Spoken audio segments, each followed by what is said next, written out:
The stagecoach lurched to a stop in front of the Silver Spur Saloon, and Caroline Bennett stepped down into the dust of Abilene, Kansas, clutching a carpetbag in one hand and a glass jar wrapped in a faded kitchen towel in the other, both containing everything that remained of the life she had left behind in Missouri. It was the summer of 1875, and the heat rose from the packed earth in shimmering waves that made the wooden buildings along the main street seem to dance and sway like mirages. Caroline had traveled 3 days to reach this cattle town, her body aching from the constant jostling, her throat parched despite the water she had rationed from her canteen. The jar she carried so carefully contained the last batch of apple butter her mother had made before the consumption took her 6 months ago, and Caroline had promised herself she would not open it until she found a place that felt like home, a place where she could start fresh and build the life her mother had always wanted for her. The driver tossed her trunk down from the top of the coach, and it landed with a heavy thud that sent up a small cloud of dust. Caroline coughed, pressing the back of her hand to her mouth, and surveyed the town that would be her new home. Abilene was exactly what she had expected from the letters her aunt had sent, a rough place full of cowboys and cattle, of saloons and gambling halls, of opportunity for those brave enough to seize it. Her Aunt Martha ran a boarding house on the eastern edge of town, catering to respectable folk rather than the drovers who came up from Texas with their herds. It was there that Caroline would stay, at least until she found work and could afford a place of her own. A man emerged from the saloon, tall and lean, with shoulders that spoke of years of hard work. He wore dusty chaps over worn denim pants, a faded blue shirt with the sleeves rolled to his elbows, and a hat that had seen better days. His face was tanned from the sun, with lines around his eyes that suggested he smiled often, though at the moment his expression was serious as he watched the stagecoach passengers disembark. When his gaze fell on Caroline, something in his features shifted, softened, and he stepped forward with the easy grace of a man comfortable in his own skin. "Ma'am," he said, tipping his hat, "you look like you could use some help with that trunk." Caroline hesitated, then nodded. "That is kind of you, sir. I'm heading to Martha Bennett's boarding house." "I know the place, he said, and bent to lift her trunk as though it weighed nothing at all. "Martha is good people. You family?" "She is my aunt," Caroline replied, adjusting her grip on the jar. "I've come to stay with her." The cowboy glanced at the jar, his eyes curious but respectful. "You have come a long way, I would guess. Name is James Corrigan, but most folks just call me Corrigan." "Caroline Bennett," she said, falling into step beside him as he started down the street. "And yes, from Missouri." They walked in silence for a moment, and Caroline took the opportunity to study him more closely. He was perhaps 27 or 28, with dark hair that curled slightly at the nape of his neck and eyes the color of summer grass. There was a quietness about him, a steadiness that Caroline found reassuring after the chaos of the past months. She herself was 22, old enough to know her own mind, but young enough to still feel uncertain about the future that stretched before her. "Your first time in Kansas?" Corrigan asked as they passed a general store where a woman in a calico dress was sweeping the front steps. "Yes," Caroline admitted. "It is quite different from home." "Takes some getting used to," he agreed. "But it grows on you. The land here has a way of getting into your blood." They turned onto a quieter street where the buildings were spaced farther apart and small gardens bloomed in front of neat wooden houses. At the end of the street stood a 2-story structure with a wide front porch and cheerful yellow curtains in the windows. A sign hanging from the porch rail read Bennett's Boarding House in precise black letters. Aunt Martha must have been watching for the stage because the front door flew open before they reached the steps and she came bustling out, her round face flushed with pleasure. "Caroline, oh, my dear girl, you have made it safely. I have been so worried, what with all the stories one hears about trouble on the roads." Caroline set down her carpetbag and allowed herself to be enveloped in her aunt's embrace, breathing in the familiar scent of lavender water and baking bread. For the first time in months, she felt the tight knot of grief in her chest begin to loosen slightly. "I am fine, Aunt Martha," she said. "The journey was long but uneventful." Martha pulled back, holding Caroline at arm's length to examine her with keen eyes. You are too thin, child. We will fix that soon enough. I have a room all prepared for you with fresh linens and everything." She seemed to notice Corrigan for the first time, standing patiently with the trunk. "James Corrigan, how good of you to help my niece. Bring that trunk right upstairs, would you? Second door on the left." "Yes, ma'am," Corrigan said with a smile that transformed his serious face into something warm and open. He carried the trunk inside, and Caroline followed with her carpetbag and the precious jar, her aunt chattering beside her about all the things that had happened in Abilene since her last letter. The boarding house was exactly as Caroline had imagined it, clean and comfortable with lace curtains and braided rugs and the lingering smell of whatever Martha had cooked for dinner. The room Martha had prepared was small but cheerful, with a window overlooking the back garden where tomatoes grew fat on their vines and beans climbed wooden stakes. Corrigan set the trunk at the foot of the bed and turned to leave. "Thank you, Mr. Corrigan," Caroline said, meaning it. "You've been very kind." "Just Corrigan, ma'am," he said, "and it was no trouble at all. Welcome to Abilene." He left, his boots echoing on the wooden stairs, and Caroline heard him exchange a few words with Martha before the front door closed. She set the jar of apple butter on the small table beside the bed and sank down onto the quilt, suddenly exhausted by the weight of everything that had brought her to this moment. Martha appeared in the doorway, her expression gentle. "I will let you rest for a bit before supper. We eat at 6, and I have several other boarders you will meet then. Nothing fancy tonight, just roast chicken and vegetables." "That sounds wonderful," Caroline said. "Aunt Martha, what do you know about Mr. Corrigan?" Her aunt's eyebrows rose slightly, but she answered readily enough. "James Corrigan, he is a good man. Works as a ranch hand at the Circle T spread west of town. Been here about 5 years. Came up from Texas after the war. Keeps to himself mostly, does not drink or gamble like so many of the cowboys. He is well respected, honest." "Why do you ask?" Caroline shook her head. "No particular reason. He was kind enough to help me, that is all." Martha smiled knowingly but did not press. "Get some rest, dear. I will call you when supper is ready." After her aunt left, Caroline stood and went to the window, looking out at the unfamiliar landscape. The sky was enormous here, bigger than she had ever seen, stretching in an unbroken blue dome from horizon to horizon. In Missouri, there had always been trees to break up the view, but here the land rolled away in gentle swells of prairie grass that seemed to go on forever. It was beautiful in its own way, but it made her feel small and alone. She thought of her mother, of the little house where they had lived together after her father died of fever when Caroline was 15. Her mother had taken in sewing to make ends meet, and Caroline had helped, their needles flashing in the lamplight as they worked late into the night. They had been happy, despite their poverty, despite the way consumption had slowly stolen the color from her mother's cheeks and the strength from her body. At the end, her mother had pressed the jar of apple butter into Caroline's hands and made her promise to find a new life, to not waste her youth grieving. "Find a place that feels like home," her mother had whispered. "Find people who will love you as you deserve to be loved." Caroline wiped at her eyes and turned away from the window. She would honor that promise no matter how hard it might be. Supper that evening was a lively affair. Martha's other boarders included an elderly school teacher named Miss Abernathy, a young clerk from the bank named Timothy Walsh, and a widow called Mrs. Hendricks, who helped Martha with the cooking and cleaning. They were all curious about Caroline, asking polite questions about her journey and her plans.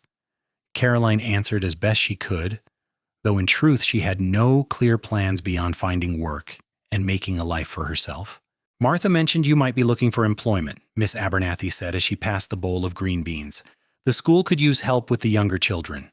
I am not as spry as I once was, and wrangling 20 students ranging from 6 to 14 is quite a challenge." "I would be interested," Caroline said. "I have some education, and I help teach Sunday school back home." "Wonderful," Miss Abernathy beamed.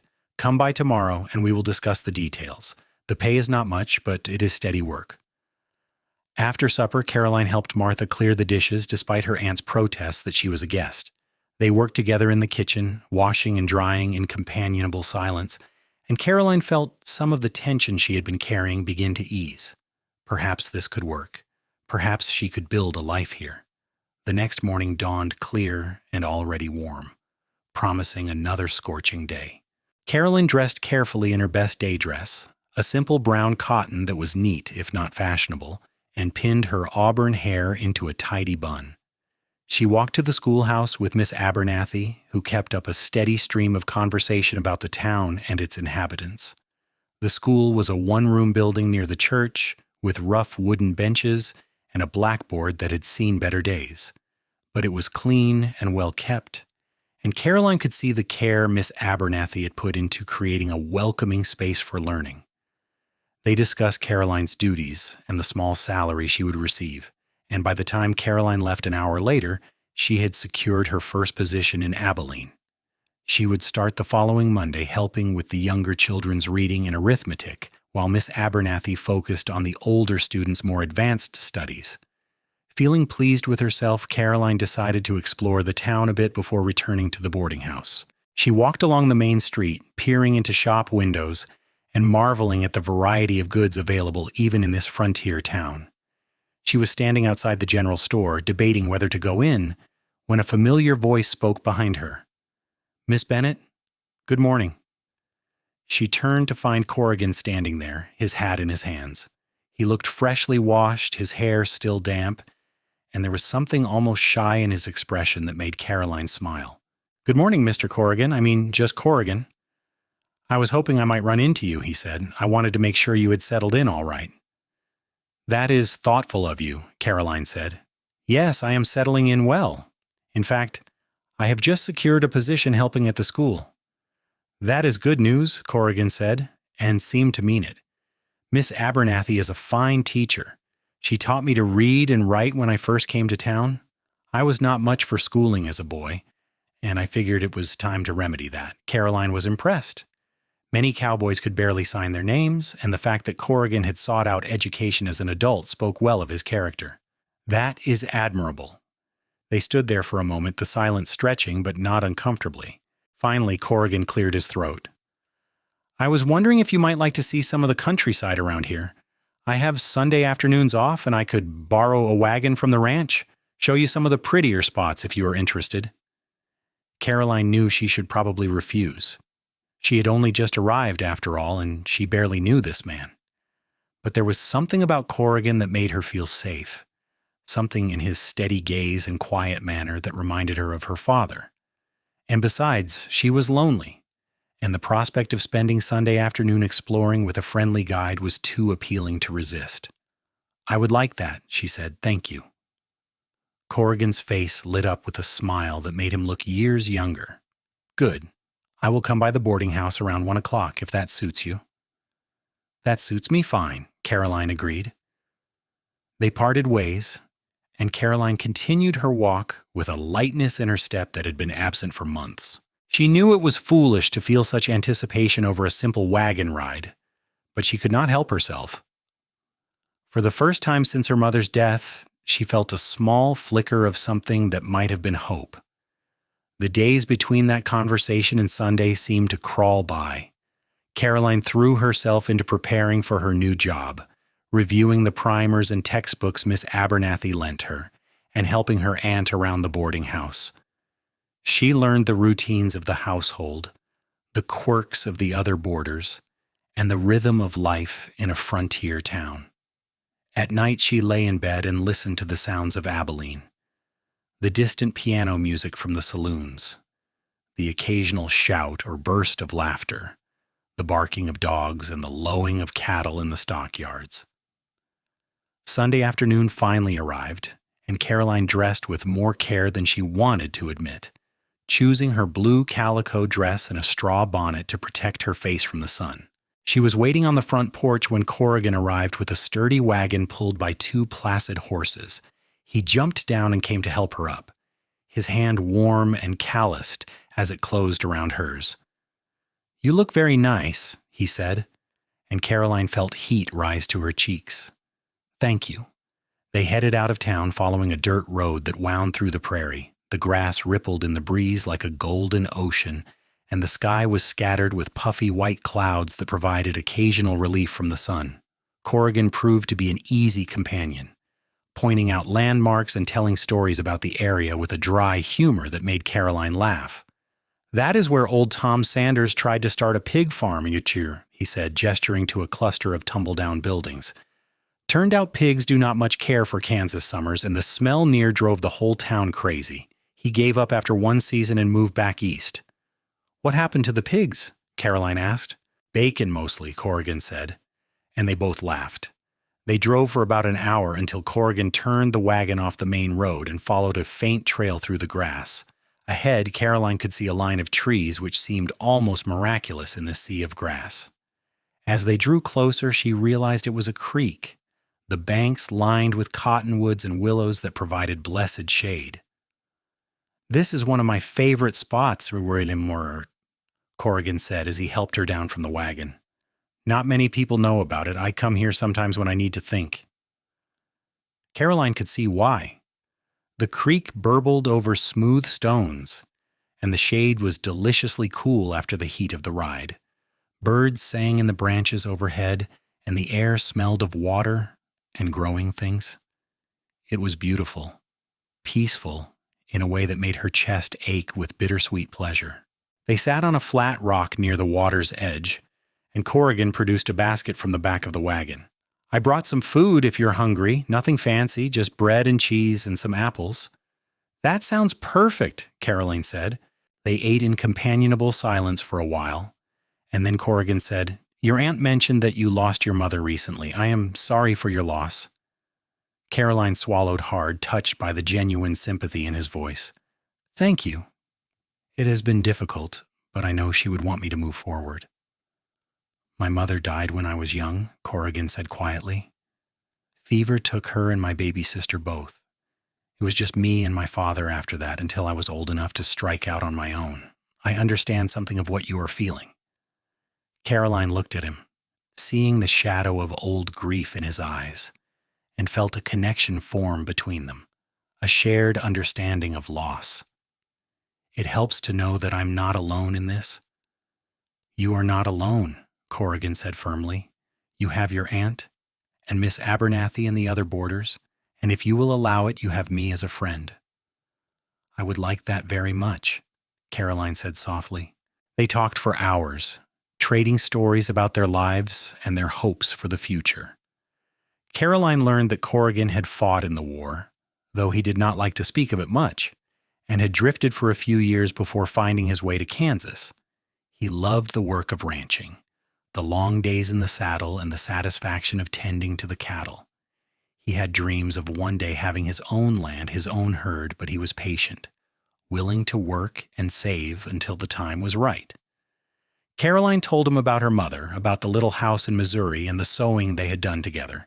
She spoke of her father, who had been a gentleman with a love of books and a talent for carpentry. She admitted her fears about starting over in a new place, about whether she could truly build a life here. "You will," Corrigan said with quiet certainty. "I can see it in you, that strength.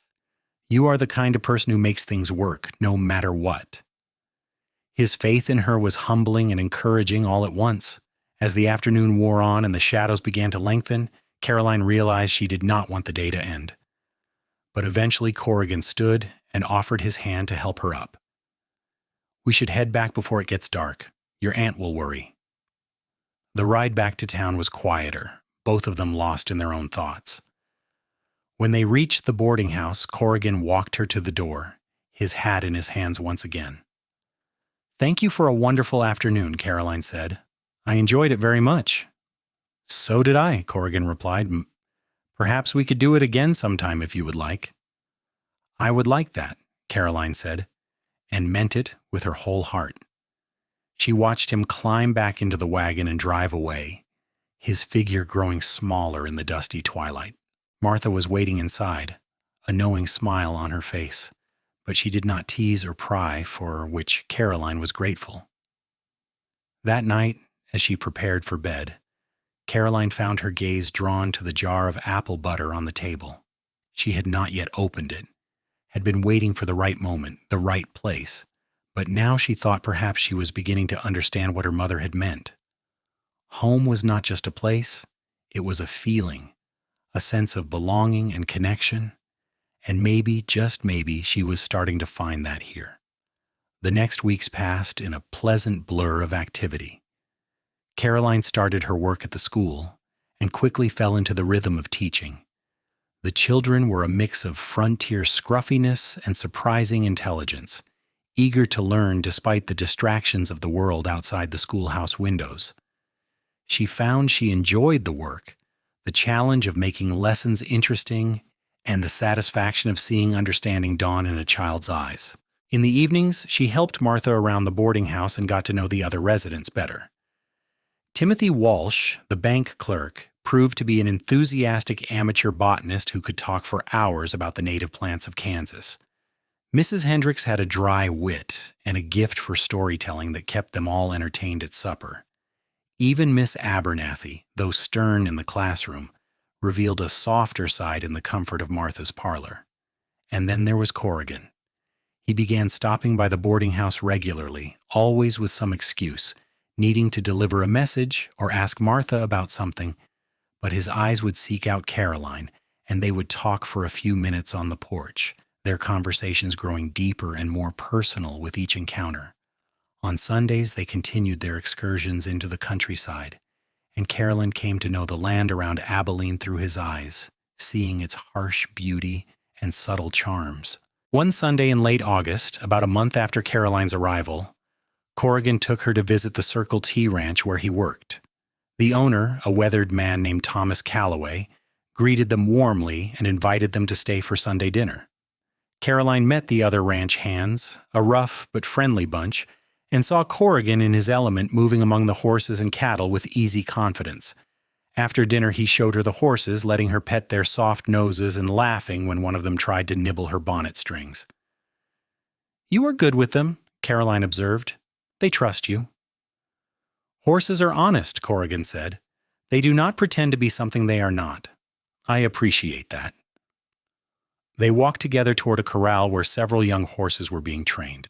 Corrigan leaned against the fence, his expression thoughtful. "Caroline, I need to tell you something. I have been offered a position as foreman here at the Circle T. Tom Calloway is getting older and wants someone he can trust to help run things. It is more responsibility, but better pay too. Enough that I could start saving in earnest for that land I have been dreaming about." "That is wonderful news," Caroline said, genuinely pleased for him. "You must be thrilled." "I am," he admitted, "but I wanted to talk to you about it first." Caroline felt her heart skip. "Why?" Corrigan turned to face her fully, his green eyes serious. "Because over these past weeks you have become important to me. More important than I expected. I know we have not known each other long, but I feel like I can be myself around you in a way I cannot with most people. And I need to know if you feel the same way, because if you do, then I want to build this future with you in mind, not just for me, but for us." Caroline's breath caught in her throat. She had known, of course, that something was growing between them, but hearing him say it so plainly made it real in a way that was both terrifying and exhilarating.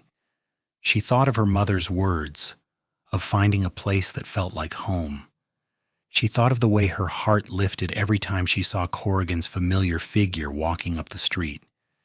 She thought of the easy comfort of their conversations and the way he made her laugh and the quiet strength he radiated. "I do feel the same way," she said quietly. "I've been trying not to because it seemed so fast and I did not want to be foolish. But yes, James Corrigan, I care for you deeply." It was the first time she had used his first name, and she saw the impact it had on him, the way his expression softened and his eyes grew warm.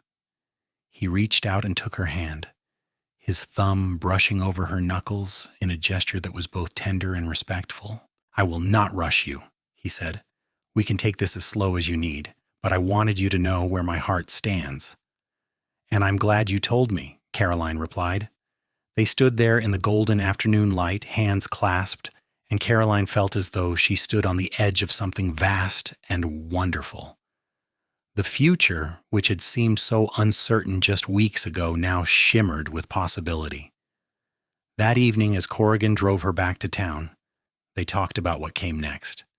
Corrigan would assume his new position as foreman in September, which would give him more stability and better prospects. Caroline would continue her work at the school, building her own place in the community. They would continue to see each other, to learn about each other, and see where their feelings led. "I do not have much to offer yet," Corrigan said as they neared the boarding house, "but I am a hard worker, and I am honest. I will do everything in my power to build a good life, one that would be worthy of you." "You already are worthy," Caroline said softly. "Do not doubt that."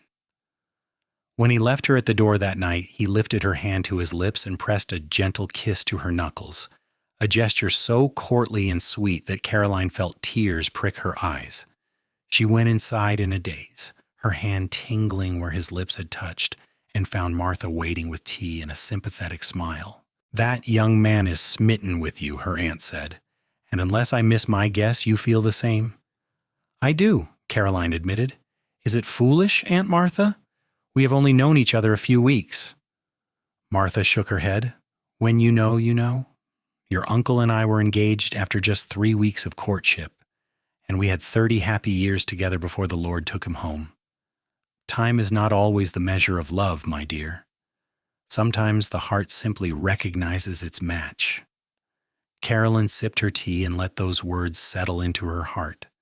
Perhaps Martha was right. Perhaps this was not foolishness, but fate bringing her to this place at this time to meet this man. The next months were some of the happiest of Carolyn's life. The school year started in earnest, and she discovered she had a real talent for teaching. The children adored her, responding to her gentle encouragement and creative lessons. Miss Abernathy became not just a colleague, but a friend, and together they worked to improve the school, organizing spelling bees and reading competitions that got the whole town involved. Corrigan thrived in his new position as foreman. He was fair but firm with the ranch hands, earning their respect through his knowledge and work ethic.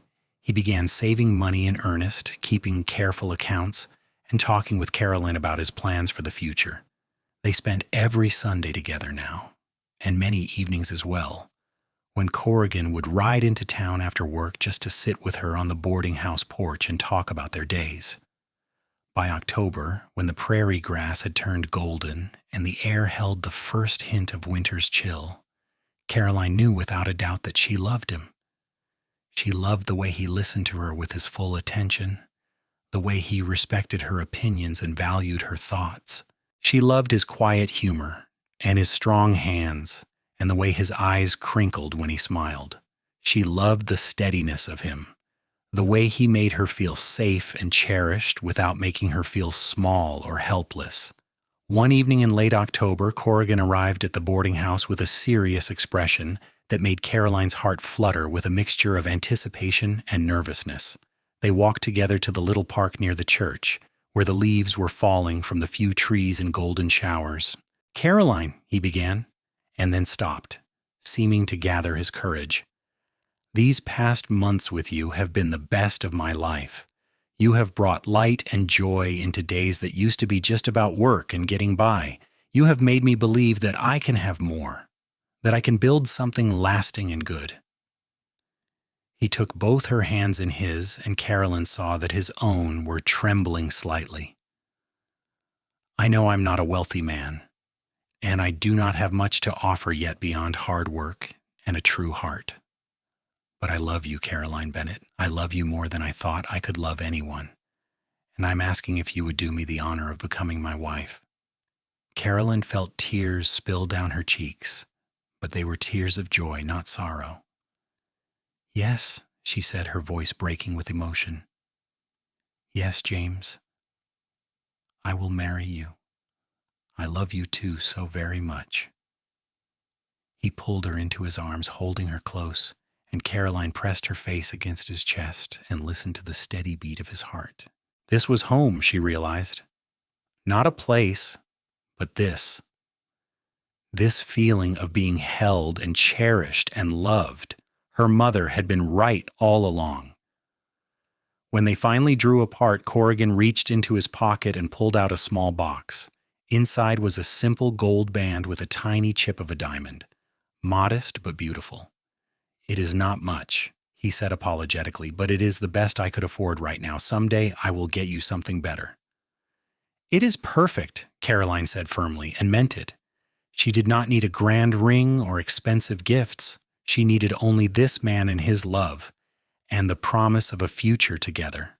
He slipped the ring onto her finger, and they kissed there under the falling leaves, a kiss that was tender and sweet and full of promise.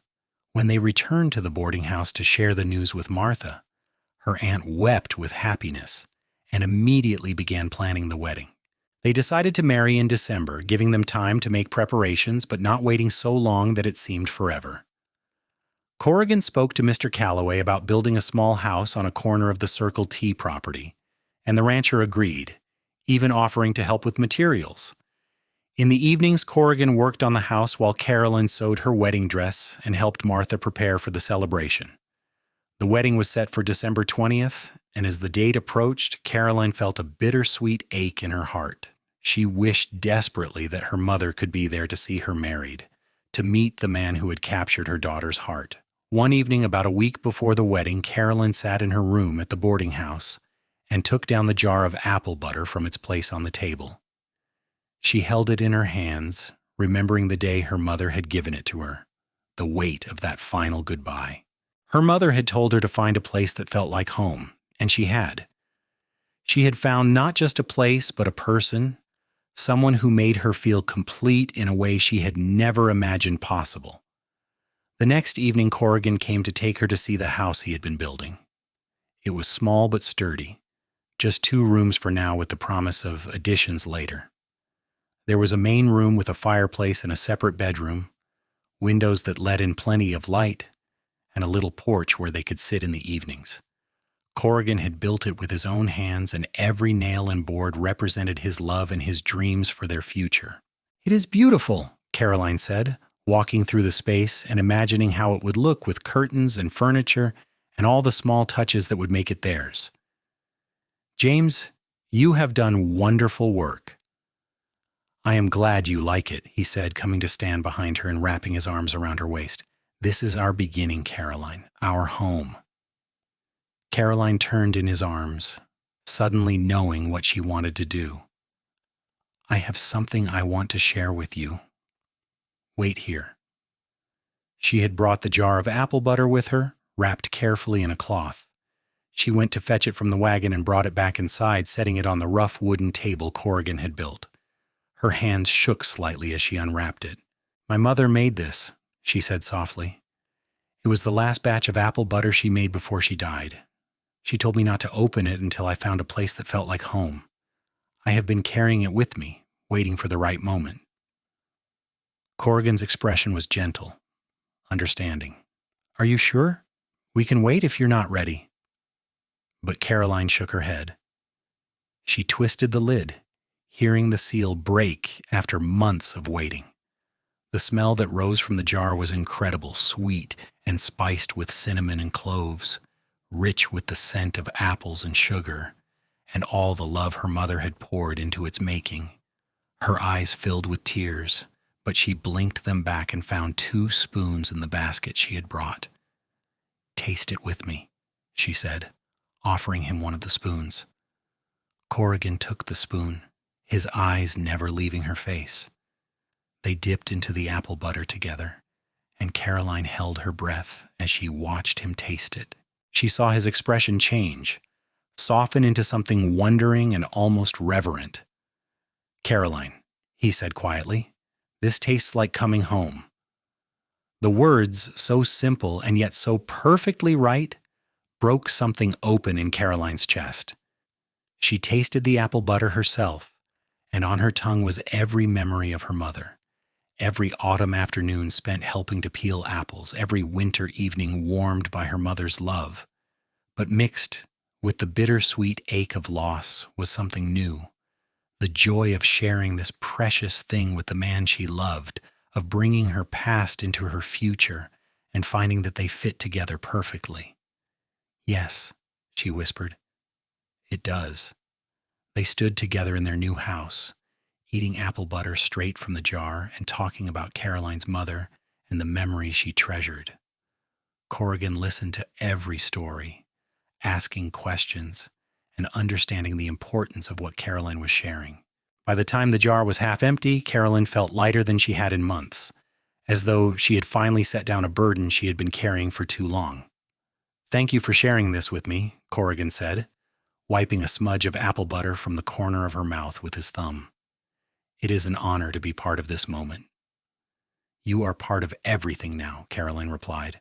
"That is what marriage means, is it not?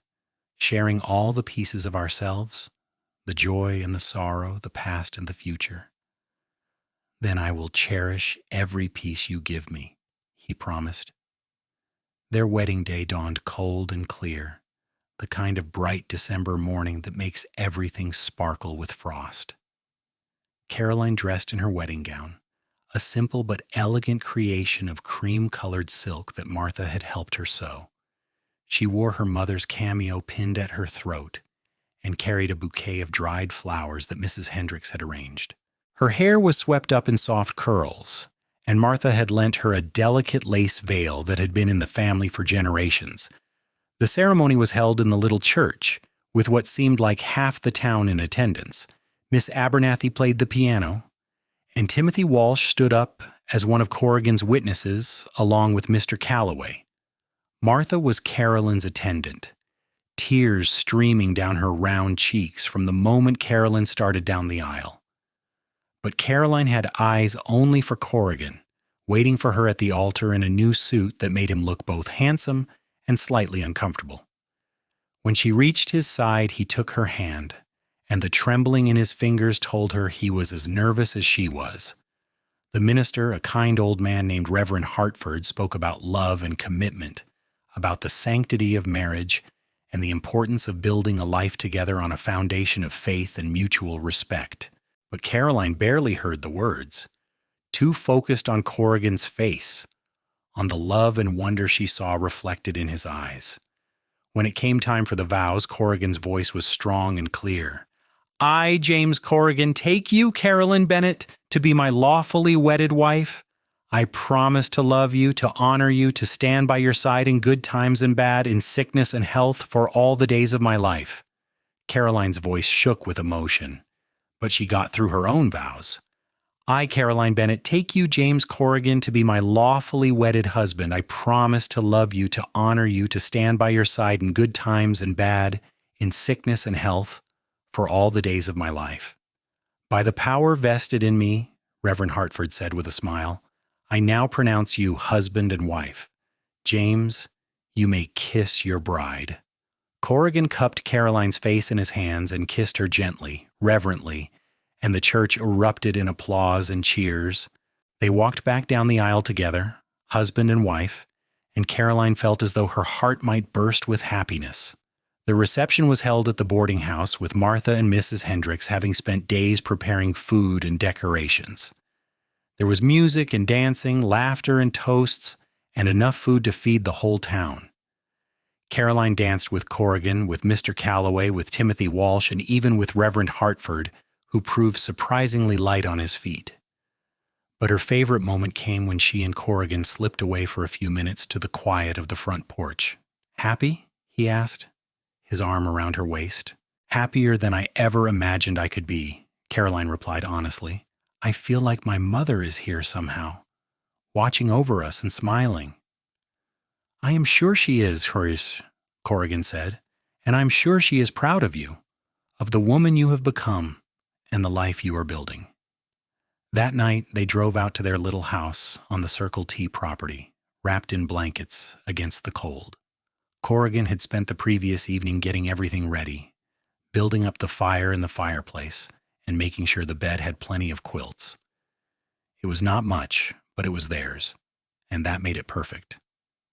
Caroline walked through the door as Corrigan's wife, and the rightness of it settled into her bones. This was her home now, this house, and this man, and this life they would build together. She set the jar of apple butter, now carefully packed again, on a shelf in the kitchen area, a reminder of where she had come from and the love that had brought her here. That first night as husband and wife was tender and sweet, full of gentle discoveries and whispered promises. Corrigan was patient and loving, and Caroline felt cherished in a way that made her understand what her mother had meant when she spoke of the right kind of love. As she lay in her husband's arms listening to the winter wind whistle around their little house, Caroline sent up a silent prayer of gratitude for the journey that had brought her to this moment. The winter passed in a blur of happiness. Caroline continued teaching, taking a few days off for the wedding but returning to her students with renewed energy. The children were fascinated by the change in their teacher's status, and the girls especially peppered her with questions about married life. Corrigan worked hard at the ranch, and in the evenings they would sit together by the fire, talking about their days and making plans for the future. In February, Caroline realized she was with child. The discovery filled her with a mixture of joy and terror, excitement for the new life growing inside her, and fear that something might go wrong. When she told Corrigan, he swept her into his arms with a whoop of delight that made her laugh, even as tears streamed down her face. "A baby," he kept saying, wonder in his voice. "We are going to have a baby." Martha was equally thrilled, immediately taking charge and making sure Caroline had everything she needed. The other women in town rallied around, offering advice and hand-me-down baby clothes and reassurances when Caroline's fears got the better of her. Even Miss Abernathy softened, telling Caroline not to worry about the school, that they would figure everything out when the time came. As spring arrived and Caroline's belly began to swell, Corrigan became even more protective and attentive. He fussed over her constantly, worrying if she worked too hard or did not eat enough. Caroline found it endearing, even when it became a bit much. He started work on an addition to the house, building a small nursery off the main bedroom where their child would sleep. In early May, Caroline had to stop working at the school, her pregnancy too far advanced for the long walk into town every day. She spent her time sewing tiny clothes and blankets, preparing the nursery, and helping Martha with lighter tasks at the boarding house. It was a peaceful time, full of anticipation and dreams for the future. The baby came on a hot night in late July after a labor that seemed to last forever but was actually only about 12 hours. The midwife, a capable woman named Sarah Whitman, stayed by Caroline's side throughout, offering encouragement and instruction. Corrigan paced outside, too nervous to be of any use until Sarah finally called him in to meet his child. It was a boy, red-faced and squalling with a surprising amount of dark hair. Corrigan took one look at his son and burst into tears, which made Caroline cry too, and they sat together on the bed with their baby between them, marveling at the miracle they had created. "What should we name him?" Corrigan asked, gently touching the baby's tiny hand. Caroline had been thinking about this for months. "I would like to call him Thomas James, after my father and you, Thomas James Corrigan, if you agree." "Thomas James," Corrigan repeated softly. "It is perfect." Little Thomas proved to be a relatively easy baby, sleeping well and eating with enthusiasm. Caroline took to motherhood with the same determination she had brought to teaching, reading everything she could find about infant care and trusting her instincts when the books did not have answers. Corrigan was a devoted father, coming home from the ranch each evening eager to hold his son and tell him about his day, never mind that Thomas was far too young to understand. As the months passed and Thomas grew, Caroline felt her life settle into a rhythm that was both challenging and deeply satisfying. She loved being a mother, loved watching her son discover the world around him with wide, wondering eyes. But she also missed teaching, missed the intellectual stimulation and the sense of making a difference in the community. When Thomas was about 6 months old, Miss Abernathy approached her about coming back part-time, bringing the baby with her if needed.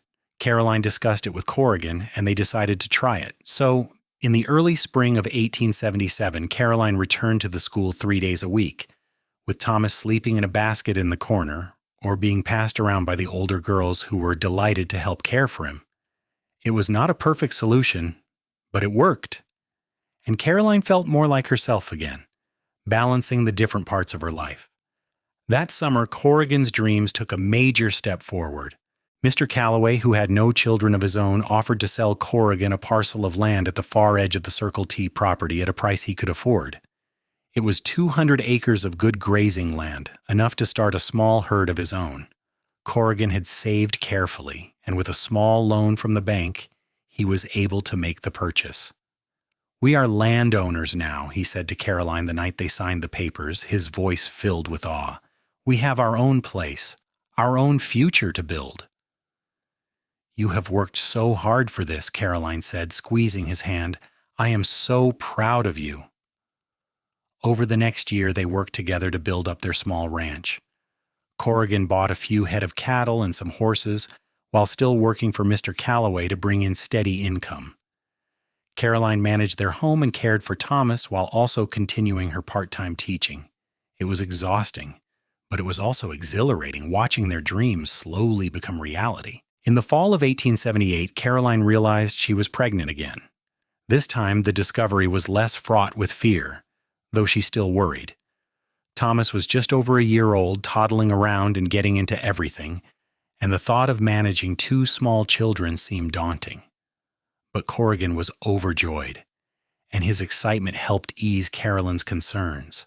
This second pregnancy was harder than the first, with Caroline experiencing more nausea and fatigue. She had to give up teaching again, this time with real regret. But Miss Abernathy assured her the position would be waiting whenever she was ready to return, and Caroline had to content herself with that. The baby, another boy they named Samuel, arrived in April of 1879 on a beautiful spring morning when the prairie was covered in wildflowers. This birth was faster than the first, and Samuel came into the world with less fuss than his brother, though he proved to have a much louder cry. Caroline held her second son and felt her heart expand in ways she had not known were possible. "Two boy," Corrigan said, looking at his sons with wonder. "We are blessed, Caroline, truly blessed." The years that followed were full and busy. Thomas grew into a curious, energetic child who wanted to be just like his father, following Corrigan around the ranch and asking a million questions. Samuel was quieter, more thoughtful, with a love of being read to that reminded Caroline of herself as a child. The ranch grew slowly but steadily, with Corrigan gaining a reputation for quality cattle and fair dealing. In 1881, when Thomas was 4 and Samuel 2, Caroline discovered she was pregnant for a third time. This time, she hoped for a daughter, someone to balance out the masculine energy that dominated their household. Corrigan just laughed and said he would love whatever child God gave them. The pregnancy was her easiest yet, and in January of 1882, Caroline gave birth to a baby girl they named Rose Elizabeth. She had Caroline's auburn hair and Corrigan's green eyes, and from the moment she was born, she had both her parents and her brothers wrapped around her tiny finger. Thomas and Samuel were fascinated by their baby sister, wanting to help with everything and constantly checking to make sure she was all right. "Our family is complete," Caroline said one evening, watching Corrigan rock Rose to sleep while the boys played quietly with their wooden horses. "I do not know," Corrigan said with a smile.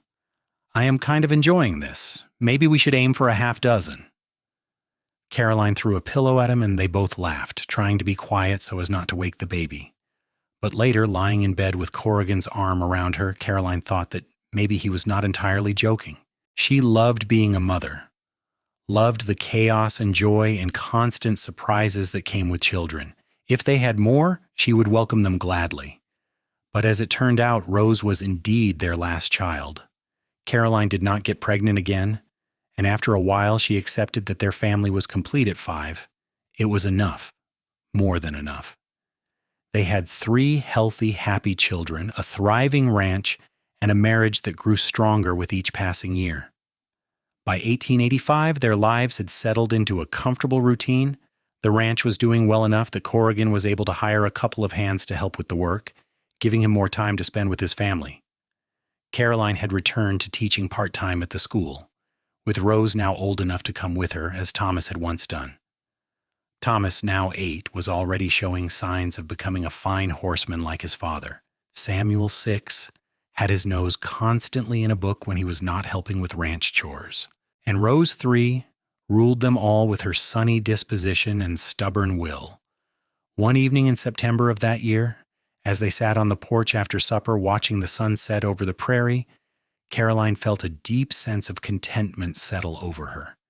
It had been 10 years since she had arrived in Abilene with nothing but a carpetbag and a jar of apple butter, frightened and grieving and uncertain of the future. Now she had a home, a family, a life full of love and purpose. "What are you thinking about, Ee?" Corrigan asked, his hand finding hers in the gathering twilight. "How far we have come," Caroline said. "How grateful I am for everything we have built together."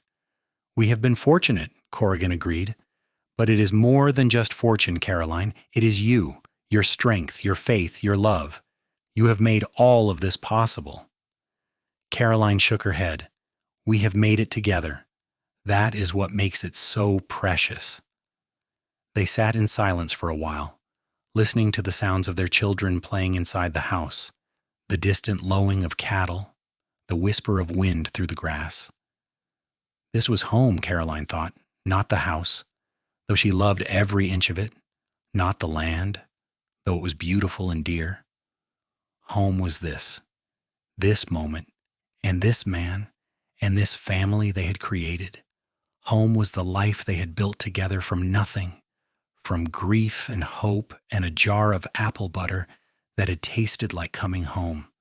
The years continued to pass, each one bringing its own joys and challenges. In 1887, when Thomas was 10, Corrigan began teaching him the business side of ranching, showing him how to keep accounts and negotiate sales. Thomas took to it naturally, his quick mind grasping concepts that had taken Corrigan years to learn. Caroline watched her eldest son growing into a young man and felt a bittersweet pride, knowing that one day he would take over the ranch his father had built. Samuel continued to be the scholar of the family. When he turned 8, Miss Abernathy took Caroline aside and told her that the boy had a gift for learning that should not be wasted. She suggested that when he was older, they consider sending him east for higher education. Caroline discussed it with Corrigan, and they agreed to start saving for that possibility, wanting to give their son every opportunity to pursue his dreams. Rose grew into a bright, lively girl who loved helping her mother in the garden and learning to cook. But she also had a stubborn, independent streak, insisting on learning to ride and rope like her brothers, and Corrigan indulged her shamelessly, teaching her everything he taught the boys. In 1889, Abilene celebrated its 20th year as an incorporated town, and the transformation from rough cattle town to established community was remarkable. There were schools and churches, businesses and homes, a library, and even a small opera house. The wild days of the cattle drives were largely over, replaced by a more settled agricultural economy. Caroline and Corrigan had watched the town grow and change, their own lives woven into the fabric of the community.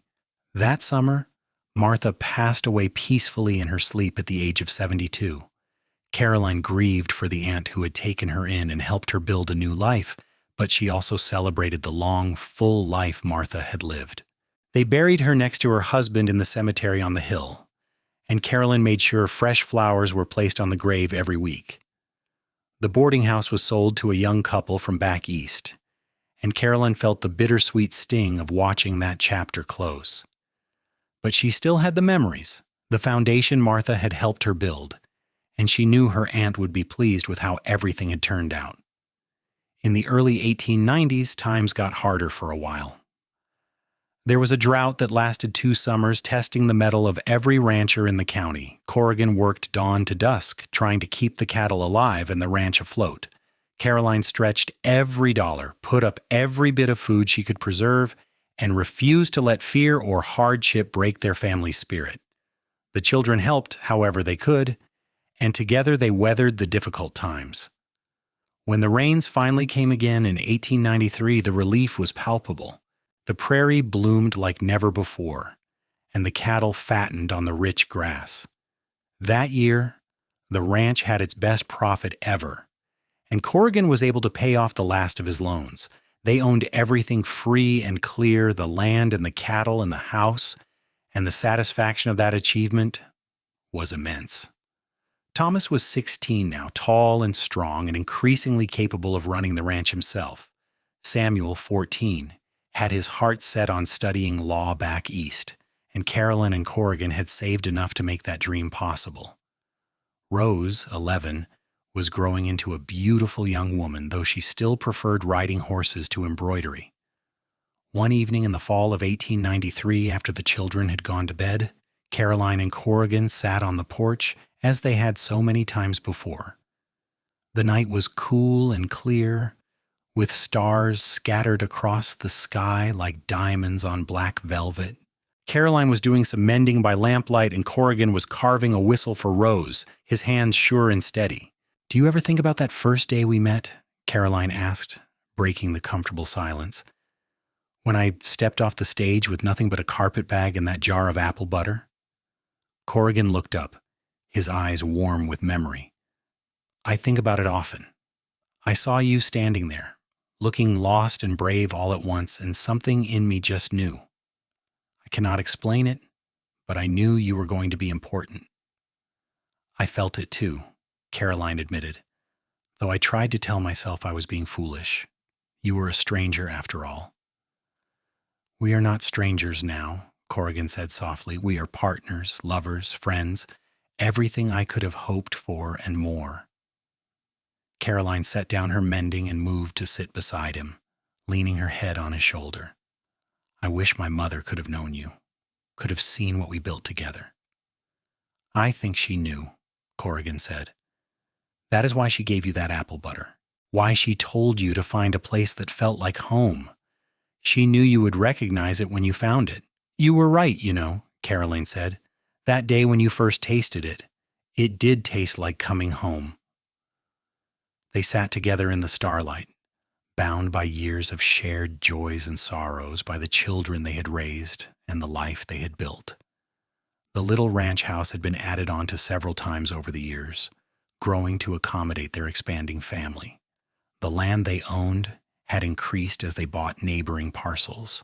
The Circle T brand they had established was known throughout the region for quality and integrity, but none of those material successes mattered as much as this. The quiet contentment of sitting together at the end of the day, knowing they had chosen well and loved deeply. Caroline thought of the young woman she had been, arriving in Abilene frightened and grieving, carrying her mother's last gift in a jar. She could not have imagined then where that journey would lead, the happiness and fulfillment that awaited her. As the years continued to pass, their lives evolved with the changing times. Thomas took over more and more of the ranch operations, proving himself to be a shrewd businessman and a natural leader. When he turned 20 in 1897, he married a sweet girl named Emma from town, and Corrigan and Caroline had the joy of seeing their son build his own happy marriage. Samuel left for law school in the East in 1898, and though Caroline missed him terribly, she was proud of his accomplishments. He wrote long letters home, describing his studies and his life in a city that seemed impossibly far away and different from the Kansas prairie he had grown up on. Rose, at 16, had multiple suitors. Though she seemed in no hurry to settle down, she had her mother's independent spirit and her father's determination, and Caroline knew she would choose wisely when the time came. In 1900, as the new century dawned, Caroline and Corrigan celebrated their 25th wedding anniversary. Their children organized a party, inviting friends and neighbors from miles around. The ranch was filled with laughter and music, with people sharing stories about the Corrigans and the impact they had made on the community. Miss Abernathy, now in her 80s but still sharp as a tack, gave a toast. "I have known Caroline since the day she arrived in Abilene, a young woman looking for a new start. And I have watched her and James build not just a successful ranch, but a true partnership based on love and mutual respect.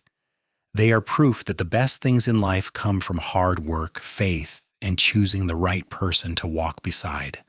Caroline felt tears sting her eyes as she looked around at all the people they had come to know and love over the years. She thought of her mother, of the promise she had made to find a place that felt like home. She had kept that promise, and in doing so had found more happiness than she had ever dreamed possible. Late that night, after all the guests had gone and the children were asleep, Caroline and Corrigan walked out to look at the stars. They stood hand in hand, and Corrigan pulled her close.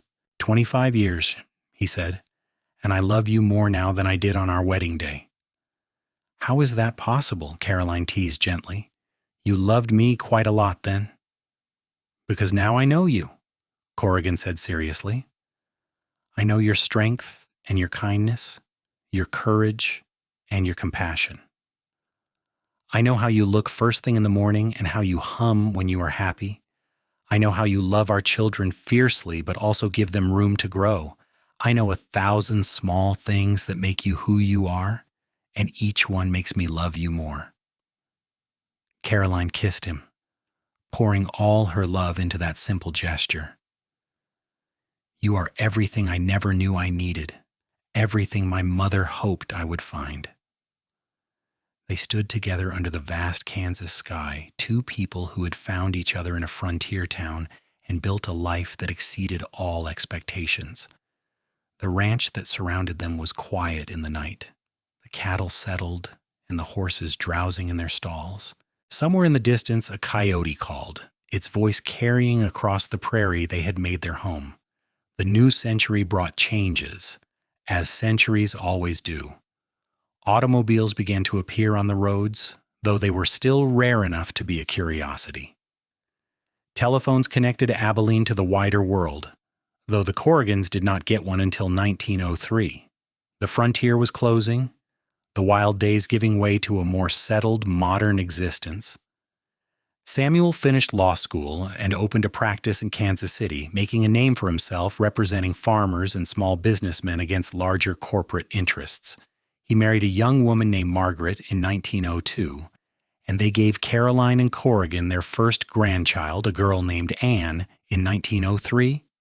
Rose, at 21, finally chose a husband, a young veterinarian named David Walsh, who had come to Abilene to set up practice. They married in 1904, and Rose proved to be as capable at running a household as she had been at riding and roping. She and David built a house in town, and Rose continued to be a frequent visitor to the ranch, never losing her love for the land she had grown up on. Thomas and Emma had 2 children, a boy they named James after his grandfather and a girl they called Martha after Carolyn's aunt. The ranch house rang with the laughter of grandchildren, and Corrigan built them a tire swing in the big cottonwood tree by the creek where he had once taken Carolyn on their first outing.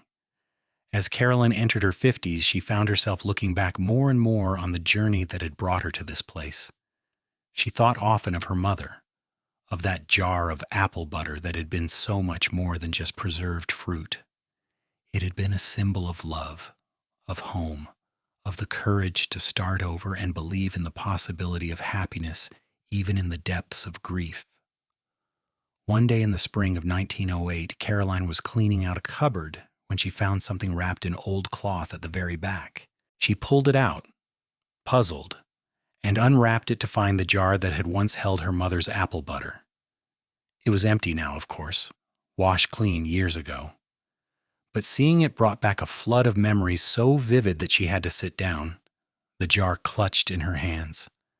Corrigan found her there, tears streaming down her face, and immediately knelt beside her. "Caroline, what is wrong?"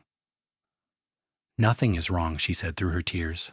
"I found the jar, the one from my mother. I had forgotten I still had it." Corrigan took the jar gently, turning it in his hands. "I remember the day you opened this. I remember thinking that apple butter was the best thing I had ever tasted." "You said it tasted like coming home," Caroline reminded him. "It did," Corrigan said, "because it was made with love, and you shared it with me out of love, and that is what home really is. Not a place, but the love that fills it." Caroline wiped her eyes and smiled. "I think we should give this to Thomas and Emma. Pass it down, along with the story of where we came from and how we got here." "That is a good idea," Corrigan agreed. "Every family needs to know its history, its roots." They called their children and grandchildren together that Sunday, and Carolyn told them the story of how she had come to Abilene in 1875, carrying everything she owned and a jar of apple butter from her mother. She told them about meeting Corrigan, about their courtship and marriage, about the struggles and joys of building the ranch. She told them about the day she opened the jar and shared it with the man who would become her husband, and how he had said those words that had meant so much. The grandchildren listened with wide eyes, and little Anne asked if the apple butter had been magic. Caroline laughed. "No, sweetheart, it was not magic. It was love, and that is more powerful than any magic could ever be." She gave the jar to Thomas, telling him to keep it safe and pass it down to his own children someday, along with the story. Thomas took it reverently, understanding the significance of what he was being given. That night, lying in bed beside Corrigan, Caroline felt at peace in a way she had not felt since her mother died. She had honored her mother's memory, had built the life her mother had wanted for her, and now she was passing that legacy on to the next generation. "Thank you," she said softly to Corrigan in the darkness. "For what?" "For being the home I was looking for making all of this possible."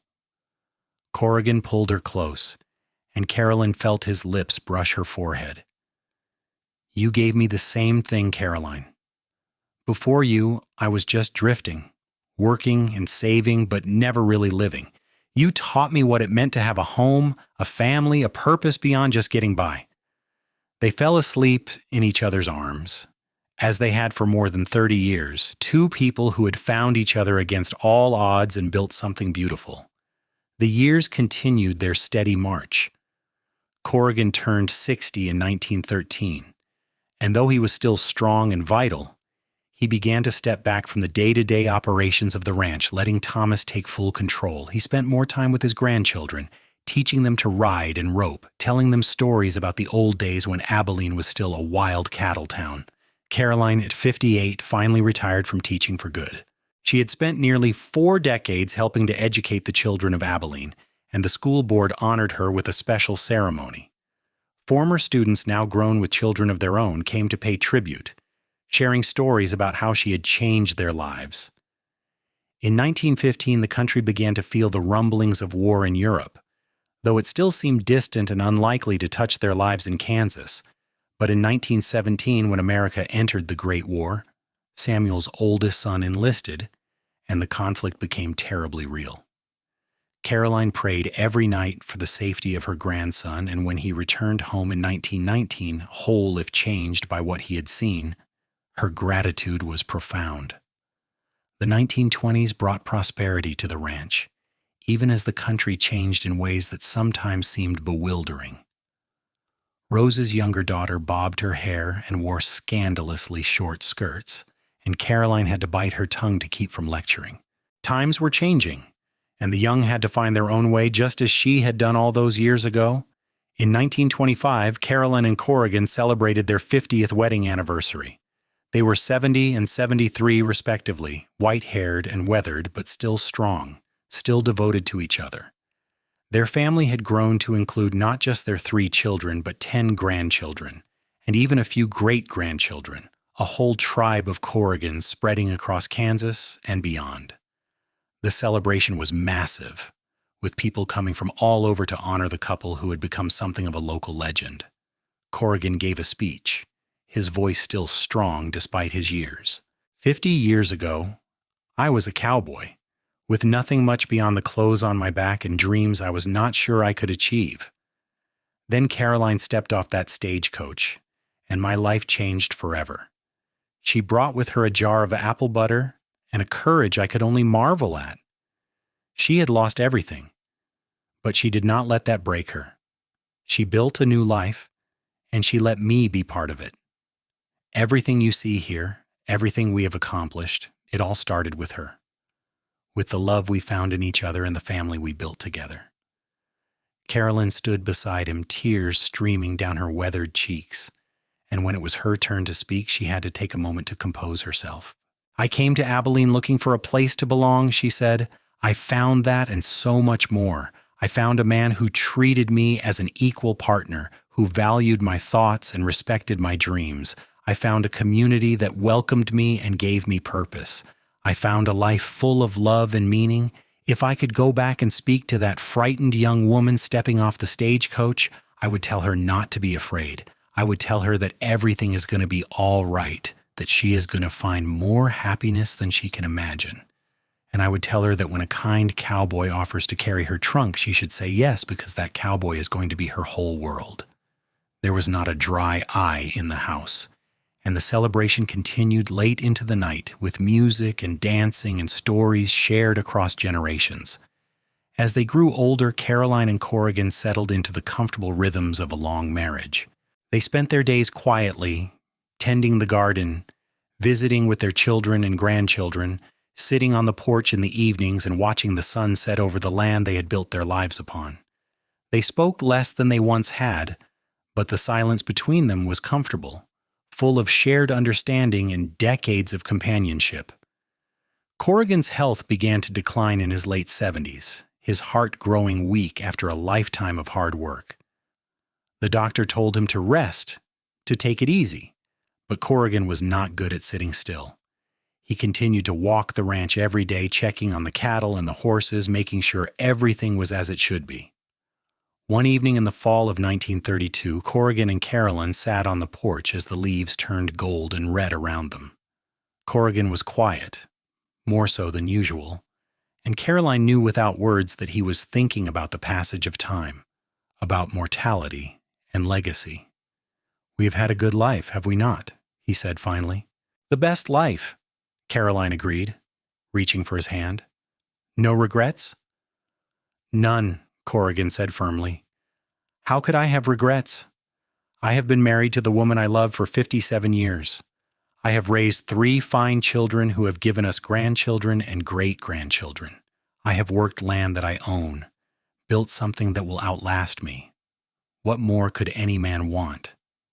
"Nothing," Caroline said softly. "We have been blessed beyond measure." They sat in silence for a while, and then Corrigan said, "You remember that first day when you shared your mother's apple butter with me?" "I remember everything about that day," Caroline said. "Every detail is burned into my memory." "I have thought about it often over the years," Corrigan continued, "about what I said, that it tasted like coming home. I want you to know that every day with you has felt that way. You are my home, Caroline. You always have been." Caroline felt tears slip down her cheeks. "And you are mine." Corrigan passed away peacefully in his sleep 3 weeks later, 2 days after his 80th birthday. Caroline woke to find him gone, his face peaceful, his hand still clasped in hers. The grief was crushing, a physical weight that pressed on her chest and made it hard to breathe. After nearly 60 years of marriage, the loss of her partner felt like losing half of herself. The funeral was attended by hundreds of people, testament to the life Corrigan had lived and the respect he had earned. Caroline stood dry-eyed through the service, too numb to cry, while her children supported her on either side. They buried him on a hill overlooking the ranch, in a spot he had always loved, where he could watch over the land he had worked so hard to build. In the days that followed, Caroline moved through her grief in a fog. Her children wanted her to come stay with one of them, but she refused. The ranch was her home, filled with memories of the life she and Corrigan had shared. She was not ready to leave it, might never be ready. But gradually, as the months passed, the sharp edge of grief began to dull. Caroline found comfort in her family, in her grandchildren and great-grandchildren who carried Corrigan's legacy forward. She found peace in her garden, in the familiar rhythms of ranch life, in the stories she told about the man she had loved for so long. One day in the spring of 1933, Caroline's great-granddaughter, a serious child of 8 named Carolyn after her, came to visit. They spent the afternoon together, and young Caroline asked about the old jar that sat on a shelf in the kitchen, the one that looked so ancient and fragile. "That jar has a story," old Caroline said, and she pulled the child onto her lap and told her the tale of how her great-great-grandmother had arrived in Abilene with a jar of apple butter, how she had met a cowboy who had said it tasted like coming home, and how that had been the beginning of everything. Little Caroline listened with rapt attention, and when the story was finished, she said, "So that is where we all come from? From a jar of apple butter and a cowboy?" Old Caroline laughed, a sound she had not made much since Corrigan's death. Yes, I suppose you could say that. We come from love, child, from the courage to start over and the faith to believe in second chances. Will you teach me to make apple butter? Little Caroline asked, so I can pass it down to my children someday. I would love to, old Caroline said, her heart full. That is exactly what we will do.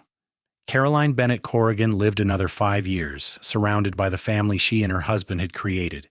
She spent her final years sharing stories, passing down the lessons she had learned, and making sure the younger generations understood where they came from and the values that had built their legacy. She passed away peacefully in the spring of 1938 at the age of 82, in the same bed where she had slept beside Corrigan for so many years. Her children were with her, holding her hands, and her last words were about the jar of apple butter and the cowboy who had said it tasted like coming home. They buried her beside Corrigan on the hill overlooking the ranch, and the whole county turned out to pay their respects to a woman who had touched so many lives. The ranch passed to Thomas, who continued to run it with the same integrity and dedication his father had shown. The story of Caroline and Corrigan became part of local legend, told and retold across generations, a reminder of what could be built with love and determination and a willingness to embrace second chances. And the jar, that simple glass jar that had once held apple butter made by a dying mother for her grieving daughter, remained in the family, passed down from generation to generation, along with the story of how it had brought two people together and created a legacy that would endure long after they were gone. Every autumn, Caroline's descendants would gather to make apple butter using the recipe handed down through the years, and they would tell the story of how it all began, of a young woman arriving in a frontier town with nothing but hope and a jar of her mother's apple butter, and a cowboy who had recognized the taste of home.